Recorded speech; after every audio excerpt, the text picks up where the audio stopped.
Je dois souligner ici que certaines personnes ont raconté des histoires, qui ont inventé des histoires, D'accord. mais nous les avons vérifiées.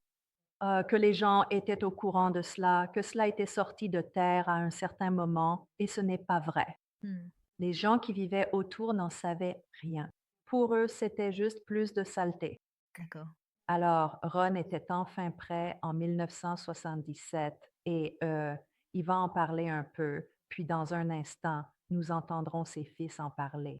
Eh bien, en 1977, j'avais économisé environ 2000 $ et j'ai vu une annonce dans le journal concernant un vol charter à destination de la Turquie. Et même si les endroits où le groupe charter, le groupe de touristes allait ne m'intéressait pas, le prix du billet, qui était d'environ 500 $ m'intéressait. Et donc j'ai prévu d'y aller, j'ai pris des réservations, puis mes deux fils, Danny et Ronnie, ont commencé à me mettre la pression pour venir avec moi.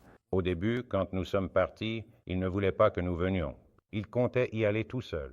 Vous savez, il avait déjà un passeport et mon frère a dit pourquoi tu ne nous emmènes pas, Ronnie. Et papa a dit eh bien, je pars dans une semaine. Il n'y a aucun moyen qu'on puisse obtenir un passeport ou quoi que ce soit. Et Ronnie a dit eh bien, essayons quand même. Alors nous sommes allés faire la demande.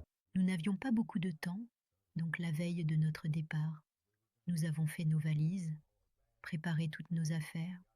Tout était prêt au cas où, parce qu'on savait que si on devait les recevoir, ce serait probablement ce jour-là, sinon on ne les aurait pas du tout.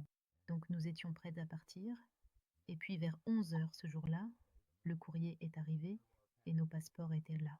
Et donc, nous avions environ 1 heure et demie pour aller à l'aéroport après leur arrivée. Mais comme nous étions déjà prêts, nous sommes simplement partis, vous voyez.